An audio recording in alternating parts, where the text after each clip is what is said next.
Today, I've been reflecting on how we learn best when we're solving real problems. I know for myself, I have a lot of things I'm interested in, a lot of things I would want to learn more about. And sometimes I feel really inspired and I go deep down rabbit holes and I start learning about all these things that are really fascinating for me. However, after a few weeks or a few months, if I'm lucky, generally a few days, it'll fizzle out and I'll put that back on the shelf and I'll wait until I have more time. It's almost I've got this curiosity, clutter of stuff that when I strike motivation or inspiration, I will dive into those things. And it's amazing when it comes.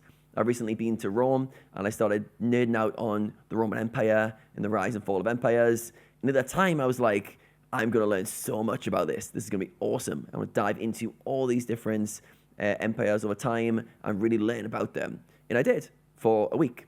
And then after that, life kicked in and I stopped learning about it. And it got me thinking about how often curiosity is a great spark. It's a great starting point, but it doesn't give you a direction. And in the current world we live in, there's so many things we can be curious about, so many avenues that kind of spark our interest in a short moment. But if we don't direct that to solving a problem, to a reason to learn that skill or that knowledge, we often don't.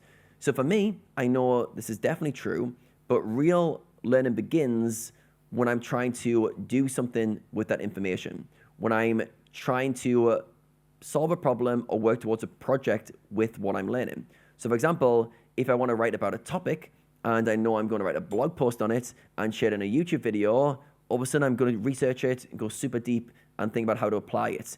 If I want to streamline my workflow, all of a sudden I'm looking at the latest AI tools, seeing which ones apply to me, how I can use them to speed up my time. If I'm working with a client and they've got a specific pain point or thing they're struggling with, I'm going to go super deep into thinking about that problem, thinking of frameworks and ways of teaching that idea or topic to that person. However, if I don't have that, I don't learn as well. I don't have the motivation, the drive, or the reason to want to learn. And for me, learning has to feel alive. It has to feel active, not passive. It has to be not just consuming content, watching videos, listening to podcasts. I have to be looking at that information and thinking, how can I use this for this use case, for this person, for this idea? And for me, I know when I'm just learning for myself, I often struggle sometimes to have the motivation to just acquire knowledge. But if I can help someone else with that knowledge, share it with somebody, help someone improve the quality of their life, I'm very interested. So yeah, it got me thinking how important it is when you're trying to learn stuff, not to try and use willpower or wait for inspiration.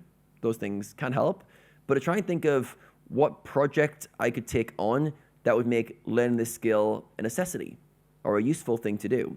So one that comes to mind is recently I'm posting these blogs and YouTube videos, and I wanted to create an image for one of my blogs. So I give it to AI, the job. I give it a reference image, and I said, hey, create an image like this, but I want you to change all these variables. And after 30 minutes, it just kept giving me images that were nothing like what I wanted. And I was getting frustrated. So I started to ask it, why aren't you creating what I want you to create? What's the obstacle, the bottleneck here? And I quickly realized that based on the reference image I give it, it couldn't understand how to create the image I wanted. And it gave me some ideas of how to restructure my instructions. But more importantly, I need to give it a different reference image. So next thing I know, I'm in a tool called Figma, and I'm creating my own image diagram. And I end up going deeper down the rabbit hole and creating the image I wanted in a completely new software. And from that whole experience, which was longer than it should have been, or I wanted it to be, I learned what AI can do in terms of image generation. I learned a new tool called Figma. I learned how I can create my own images. I then can apply that to thumbnails or other images I might want to create.